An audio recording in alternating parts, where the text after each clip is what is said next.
मुख्यमंत्री देवेंद्र फडणवीस यांच्या हस्ते आज नमो शेतकरी महासन्मान निधी योजनेअंतर्गत पात्र लाभार्थ्यांना अथवा हप्ता वितरित करण्यात आला। या योजनेअंतर्गत 91,65,156 शेतकऱ्यांच्या खात्यात हा लाभ वर्ग करण्यात आल्याची माहिती मुख्यमंत्री फडणवीस यांनी दिली। या शेतकऱ्यांच्या खात्यामध्ये 1800 शेतकऱ्यांचा लाभ होणार असून त्यासाठी एकूण 1,892 कोटी रुपये निधी जमा करण्यात आल्याचं त्यांनी सांगितलं।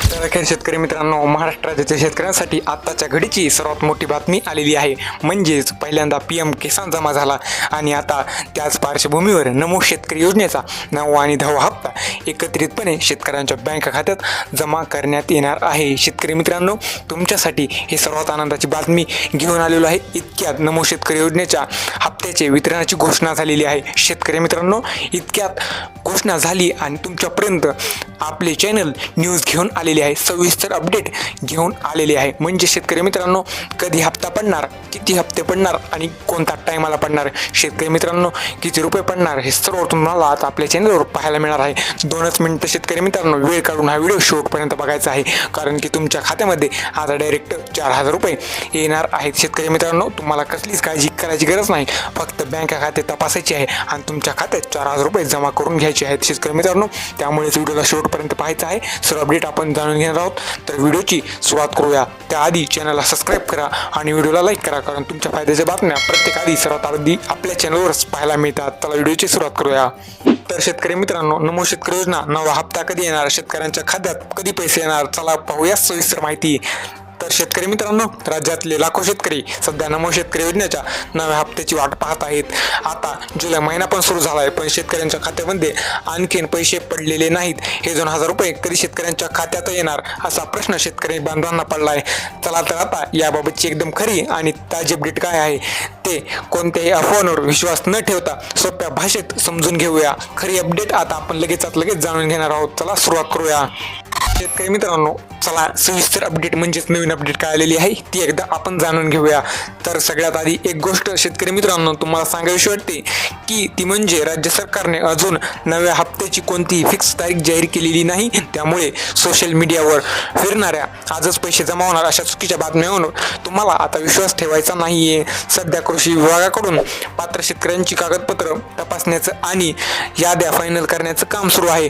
हे सगळं काम पूर्ण व्हायला अजून थोडे दिवस लागू शकतात। म्हणजे शेतकरी मित्रांनो, जून महिन्याच्या शेवटी म्हणजे शेवट तर झालेला आहे आणि किंवा जुलै महिन्याच्या पहिल्या आठवड्यात म्हणजे पहिला आठवडा पण संपून गेलेला आहे। म्हणजेच आता 1-2 आठवडे बाकी आहेत। शेतकरी मित्रांनो, तुमच्या खात्यात पैसे जमा होण्याची वेळ आता आलेली आहे। ती दाट शक्यता आहे की या 2 आठवड्यात पुढच्या पैसे जमा होतील, म्हणजेच 15 जुलै किंवा 20 जुलै ह्या तारखेला तुमचे पैसे तुमच्या बँक खात्यात जमा होतील। शेतकरी मित्रांनो, कसलीच काळजी करू नका, आता पैसे लवकरात लवकर येणार आहेत। सर्व शेतकऱ्यांना वाटत होतं की PM किसान आणि नमो शेतकरी योजनेचे पैसे एकत्र येणार का, पण जर तुम्ही गुगलवर हा प्रश्न शेतकरी बांधव खूप वेळा सर्च केलेला असेल तर त्याचं उत्तर आहे की राज्याची नमो शेतकरी योजना ही पूर्णपणे केंद्र सरकारच्या योजनेवर अवलंबून आहे। म्हणजे सध्या केंद्र सरकारकडूनही PM किसानच्या हप्त्याची म्हणजे 23 हप्त्याची तयारी झालेली आहे। त्यामुळे मागच्या वेळेसारखेच हे दोन्ही हप्ते एकाच दिवशी किंवा 2-4 दिवसांच्या अंतराने मिळू शकतात। म्हणजे 23 हप्ता तुमच्या खात्यात आता जमा झालेला आहे, 15 दिवस झालेले असतील। त्यामुळेच आता शासनाचा प्रयत्न चालू आहे की शेतकरी मित्रांनो, तुम्हाला नमो शेतकरी योजनेचे पैसे हे लवकरात लवकर देण्यात यावे। म्हणजेच आता तुम्हाला काही दिवसातच पैसे जमा होऊ शकतात अशी खात्री पटलेली असेल, कारण PM किसान आणि नमो शेतकरी योजना ह्या दोन्ही योजना एकत्रितपणे काम करतात। मित्रांनो, आता तुम्हाला 3 गोष्टी तपासायच्या आहेत। म्हणजे जर तुमचे पैसे अडकू नयेत तर तुम्हाला आता हे 3 गोष्टीवर काम करायचे आहे। अनेकदा सरकारकडून पैसे पाठवले जातात, पण काही छोट्याशा अडचणीमुळे ते शेतकऱ्यांच्या खात्यात येत नाहीत। त्यामुळे ह्या 3 गोष्टी तुम्हाला आता लवकरात लवकर तपासून घ्यायच्या आहेत। शेतकरी मित्रांनो, पहिली गोष्ट आहे eKYC। eKYC जर तुमची पूर्ण नसेल तर ती eKYC पूर्ण करून घ्या। लवकरात लवकर तुमच्या खात्यामध्ये पैसे जर जमा करून घ्यायचे असतील तर ती eKYC पूर्ण करून घ्या। पुन्हा आधार सेंडिंग, आधार खाते बँक खात्याशी लिंक करून घ्या। तर तुमचे बँक खाते आधार कार्डशी लिंक नसेल ते लवकरात लवकर लिंक करून घ्या, म्हणजे तुमच्या खात्यात पैसे जमा होण्यास सुरुवात होणार आहे। आणि शेतकरी मित्रांनो, जमिनीची नोंद करून घ्या, त्यानंतर तुमच्या खात्यात पैसे जमा होण्यास सुरुवात होणार आहे। शेतकरी मित्रांनो, एवढीच होती आलेली अपडेट। आता तुम्हाला पुढच्या खऱ्याखुऱ्या अपडेटमध्ये आपले चॅनल सदैव स्पष्ट असेल। त्यामुळे शेतकरी मित्रांनो, खऱ्याखुऱ्या अपडेट पाहण्यासाठी आताच आपल्या चॅनलला सबस्क्राईब करायचे आहे। भेटूया पुढच्या व्हिडिओमध्ये।